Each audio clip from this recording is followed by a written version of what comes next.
Econ Kids, this is Module 29, the market for loanable funds. So as we're looking at the market for loanable funds, basically this is the place where we're going to get our money from. So if you want money, like you demand money, well, why is there money available for you to be able to get? So a couple things that are going to be in here. Your equilibrium interest rate is going to come from here because we need to know where the demand for funds and the supply for funds end up crossing each other. In terms of nominal versus real interest rate, savers and borrowers really only care about the real interest rate because that's what they're going to pay after inflation. So if nominal is, real plus inflation, then in this case, we're not really caring too much about the nominal because we don't really care about the expected inflation. We want to know right now, how much is this money costing us out of our pocket? So when you think about the rate of return and things, that's expressed as a percentage of the cost. So how much am I really going to get out of borrowing this money, versus how much is it costing me to borrow this money? And supply and demand explain the behaviors of those savers and borrowers. So a business might borrow when that rate of return from the project is going to be greater than the cost of the project. So when you think about that, when my interest rates are low, the demand for loanable funds is going to increase because your cost of your project could be less. So, or the revenue returned from that project, right? I don't have to have quite as much money made because I really borrowed at such a low rate that it ends up being easier for me to be able to start this particular investment that I might have. Now, when you think about suppliers, right? When those people are out there, they want to supply more loanable funds when the interest rate is higher. So when you think about that, lending has an opportunity cost.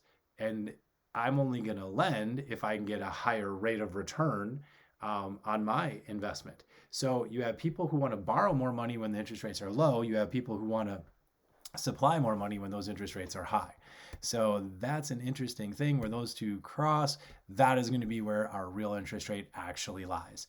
So firms are going to borrow for things like paying off a project, right? So that's why you're downward sloping. Savers want to lend their money to borrowers. I have to then forego consumption, right? So I only want to do that when I'm getting a pretty decent rate of return. And where those two things cross, that's where we're going to get our interest rate. So when you look at this one, again, make sure you're labeling quantity of loanable funds on the bottom. In this case, this is our real interest rate, not nominal, on the side. Okay, so there's my R here. Make sure you label those ones, like usually just label by spelling it out. That usually is the easiest way to go on some of these macro ones instead of trying to be like, quantity of loanable funds, or like putting something like an abbreviation there. Sometimes it's easier just spelling that one out so they know, hey, this is what we're talking about. So what's going to be able to shift these things? Well, number one is perceived business opportunities. Sometimes people will call things like this, like the animal spirits, if you will. Do people have confidence in these particular business ventures that they have, right? Are they feeling a good thing about it? If they're feeling pretty good, they're going to demand more money, right? Because it's going to be a positive feeling. They're like, hey, the government is feeling pretty good, or the tax rates are kind of solid right now, or there's regulations that we know aren't going to be imposed that's going to end up costing us more. So when this happens, they tend to demand more money, which and then in turn going to cause our interest rate over here to increase, right? Because people want more of this quantity of loanable funds over here. Another one is, what if the government borrows? If the government decides to borrow, it's going to push demand out to the right. Because people are like, the government is a borrower too. And sometimes there's a negative that happens from the government borrowing. It's called crowding out. If the government decides to spend and borrow a bunch of money to do that, it's going to cause interest rates to increase. And when the interest rates increase, the businesses are less likely to borrow money because now their project has to bring in a little bit more money because it costs more to do. And if that's the case, the government is actually causing a crowding out of individual private businesses, and that's a negative. So crowding out is definitely an answer on tests and things. It's the government borrowing to raise the interest rates that crowds out private business. You can see the exact opposite thing happen if businesses do not feel confident in the economy. If businesses feel anxious, then they don't tend to demand money. If the government doesn't borrow, then the demand goes down a little bit too. And then, of course, interest rates go down. As you're looking at shifters of the supply of loanable funds, one of them is private savings behavior. Like if people start saving more money, then we have a greater supply of loanable funds. So in this case, now you're seeing same graph, right? So it's the supply of loanable funds graph. So here's my interest rate over here, right? And I have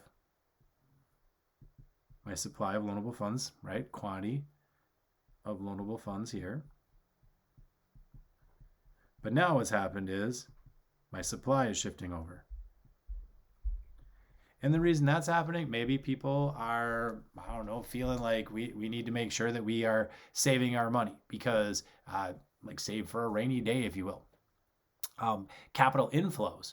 Is there money coming in from some other place? Like maybe we're having a foreign investment, right? Where people are coming over and the money is flowing in that way.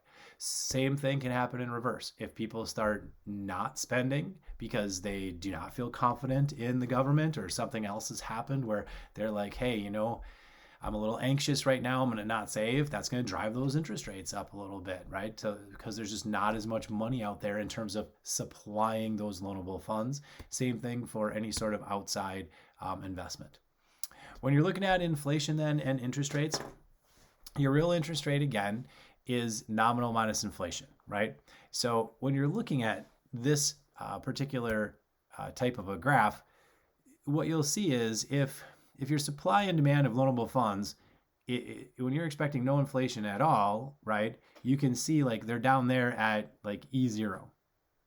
But if all of a sudden there is expected inflation, but everybody expects, like there's nothing's going to change in terms of the quantity. What we're just going to see happen is that nominal interest rate is going to increase, right? But the quantity is going to stay the same because everybody is just anticipating the fact that there was some inflation out there.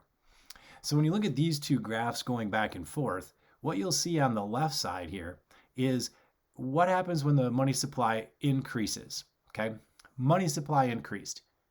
That caused our real interest rate to go down. So our interest rate is now lower, right? Because our interest rate is lower, what you'll see on the right side, that's the loanable funds market. So because we had more money supply in here, we have more supply of loanable funds available to us, and you'll also see that interest rate go down, right? Especially when you're looking at, you know, what's going to happen to GDP when there's more money out there, right? People are going to buy more stuff.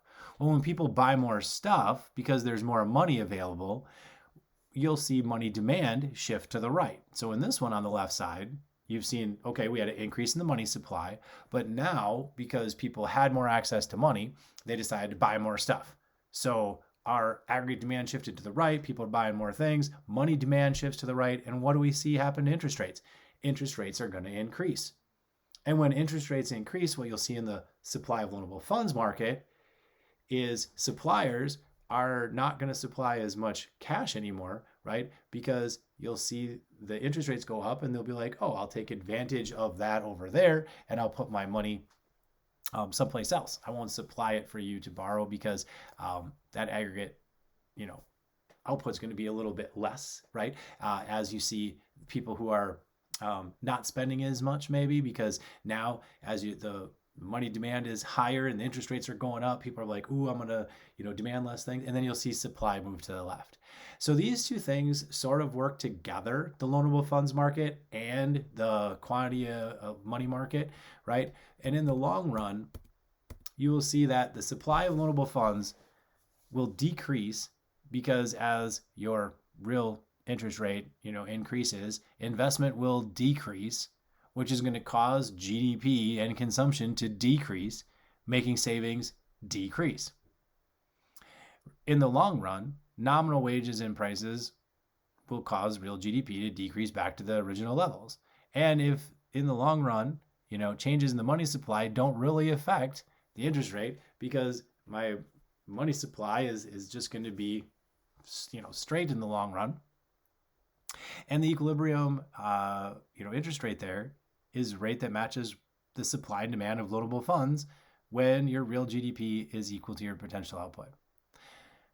We'll discuss that stuff in class, and you can ask lots of questions about it there. Sometimes that's a better place to do it than here. But when you think about these things all kind of fitting together, we'll show you how the different graphs kind of are together. We'll show you different points in the lines where they meet, and it'll make a little bit more sense there. All right, that's the end of this unit. So good luck on the test.